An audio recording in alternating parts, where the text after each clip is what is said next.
एक पहल जो आवाज को पहचान बनाए। बोलने का कोई हक पुनः नहीं बनता क्योंकि जनता दल यूनाइटेड का पूरी तरीके से ये इंटरनल मैटर है कि भाई वो किसको राज्यसभा भेजना चाहते थे, किसको नहीं भेजना चाहते थे। केंद्र में उनके पार्टी के मंत्री थे, वो उनको वहाँ पे कंटिन्यू करने देना चाहते हैं, नहीं देना चाहते हैं। जहाँ तक रही मंत्री पद की बात, ये पूर्णतः विशेषाधिकार प्रधानमंत्री जी के पास है कि वो अपनी कैबिनेट में वो किसको वो मंत्री रखना चाहते हैं, किसको वो मंत्री नहीं रखना चाहते।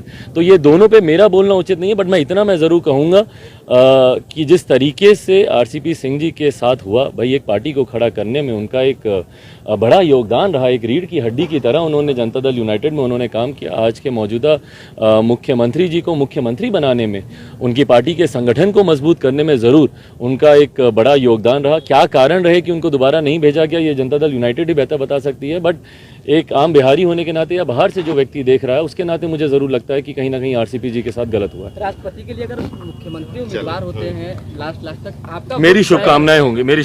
आज की मुलाकात का उद्देश्य बिहार के किसानों की बढ़ती समस्या को लेकर उनसे ये मुलाकात हुई। आज लोक जनशक्ति पार्टी रामविलास के किसान प्रकोष्ठ के द्वारा एक दिवसीय एक बड़े धरने का आयोजन किया गया और उस धरने में किसानों के तमाम ज्वलंत विषयों को उठाने का कार्य किया गया। देखिए, बिहार एक कृषि प्रधान प्रदेश है और जिस तरीके से इस प्रदेश के किसानों को आज की तारीख में हाशिए पर पहुंचा दिया गया है।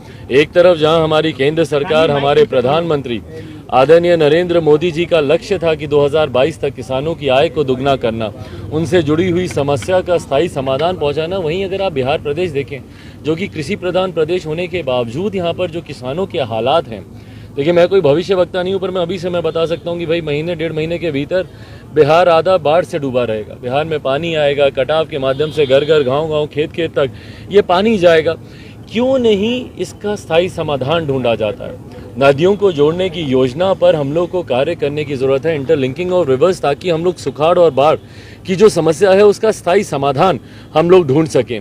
खाद की एक बहुत बड़ी समस्या एक लंबे समय से बिहार में चल रही है। किसानों को जिस तरीके से खाद उपलब्ध नहीं हो रहा, काला बाजारी के माध्यम से जिस तरीके से औने पौने दामों पर किसान खाद खरीदने के लिए मजबूर हो रहे हैं, जिससे उनको आर्थिक बहुत नुकसान हो रहा है। तो इन तमाम विषयों को लेकर मां महिम जी के सामने हम लोगों ने एक ज्ञापन हम लोगों ने सौंपा है लोक जनशक्ति पार्टी रामविलास के प्रतिनिधि मंडल के द्वारा, और हम लोगों ने उनसे आग्रह किया है कि इसमें हस्तक्षेप करें, क्योंकि बिहार सरकार कहीं ना कहीं इस दिशा में ना सोच रही है, ना कार्य कर रही है, ना कोई सक्रिय कदम, सकारात्मक कदम उठाने का कार्य कर रही है। और किसान साल दर साल एकदम हाशिए पर पहुंचते जा रहे हैं और एक बड़ी जनसंख्या है। भाई कृषि प्रधान प्रदेश है तो एक बड़ी आबादी किसानी से जुड़ी हुई है, तो ऐसे में किसानों की चिंता करना हम सबका उत्तरदायित्व बनता है। तो इसी विषय को लेकर आज मां महिम जी से मुलाकात हुई, सकारात्मक आश्वासन उनके द्वारा दिया गया। उन्होंने भी इंटरवीन करके जिस घर परिवार, जिस पृष्ठभूमि से वो आते हैं, तो ज़रूर मां महिम भी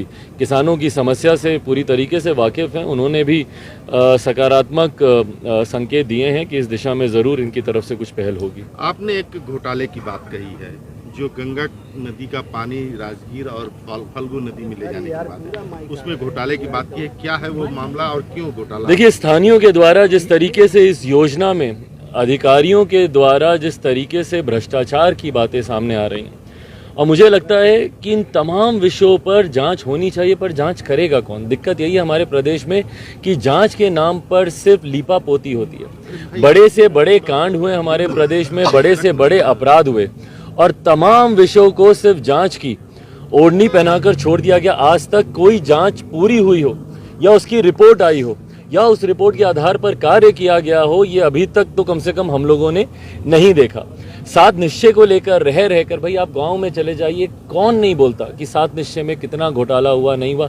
आप खुद जाकर देखिए अपने कैमरों से, अभी जो नई पाइप बिछाई गई है, जो टैंकियां बैठाई गई हैं, क्या हालत है उनकी। टैंकियां फटी पड़ी हैं, पाइपें फटी पड़ी हैं। ये नली गली के नाम पर जिस तरीके से सड़कों को खोद कर वहाँ पर रखा गया है, तो सात निश्चय हो या तमाम ये योजनाएं, बिहार की विडंबना ये रही है कि जनहित में कम या जनता को लाभ देने की सोच या दृष्टि से कम योजनाएं बनती हैं। अधिकारियों की सोच और दृष्टि को ध्यान में रखते हुए योजनाएं ज़्यादा बनती हैं। इसीलिए बिहार में आप किसी भी आम बिहारी से पूछ लीजिए कि आप बिना घूस, बिना भ्रष्टाचार के कोई एक सरकारी काम है जो होता है? नहीं होता है। इस पर मैं चाहता हूं कि मेरे मुख्यमंत्री गंभीर हों। कई बार मैंने कई ऐसे विषयों की जानकारी उनके समक्ष मैंने रखी, क्योंकि मेरे प्रदेश के मुख्यमंत्री होने के साथ साथ वो मेरे गृह मंत्री भी हैं। पर उनसे जिस सकारात्मक पहल की अपेक्षा मैं रखता हूं, वो अभी तक नहीं पूरी होने के कारण आज मां महिम जी से मुलाकात हुई और उनको जिस राजगीर जिस विषय का हम लोग जिक्र कर रहे हैं, इसकी भी जानकारी हम लोगों ने मां महिम को दी।